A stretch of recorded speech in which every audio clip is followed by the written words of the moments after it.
Vice Principal, si Madi Merna Oliver. Sa mga maestra na maestro sa Gallanusa National School, Sir, Ma'am. Sa local government, administrator, paitutik. Sa Sato, Panaba, na ex-mayor, Madam Lil Gonzales.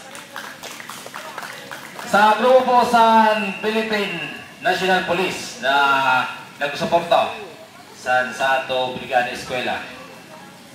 Sa mga estudyante, mga magurang, nayadi na yan, sa yutabi na magayuno na kahaponon sa Sato Tintero. 1 week po ang ginanap na Brigada Eskwela dito po sa ato eskwelahan.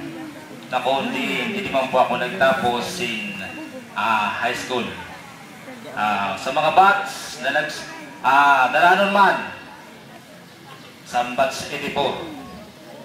Sa intiro po na sektor, LGU, barangay official, mga stakeholders, PTA, alumni, religious group, business sector, NGOs, POs, and other organization. So bilang president po sa General PTA sa Gallanusa National High School, dako po ang sako pasalamat sa pagsuporta niyo sin 1 week na pagtrabaho, 1 week po ng pagkaranunan para sa ato eskwelahan. So ini po inihimo nato kada taon. Dili lang po dili sa Gallanusa, sa intiro po na eskwelahan. So kanina, dito man po ako sa Barangay Carlido. So Brigada Eskwela man po dito. Imbitado pa kita sa North High School.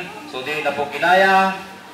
So sa nakagi po na pagpatog sa Brigada Eskwela, nagayo po ako sa dispensa kay wala po pakabot sa dahilan po na mayon po kami sa session sa Sangguniang Bayan. So ini po na inihimo po sa ato eskwelahan, panagos po nato ini suportahan. Kaya ini tabi ikakaayat po sa ato eskwelahan, ikakaayat sa ato mga kabataan.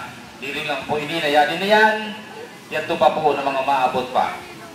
So padabaon ta ang sa ato eskwelahan, magkaroon lang kita para sa panagos na progreso sini na Gallanusa National High School. So bago po yun, samanto lang ko na po ang pagkakataon sa lamatunon tabi sa sayo suporta sa nakaagi na Mayo 13. Salamat, nan mayad na hapon, God bless po sa ato entero.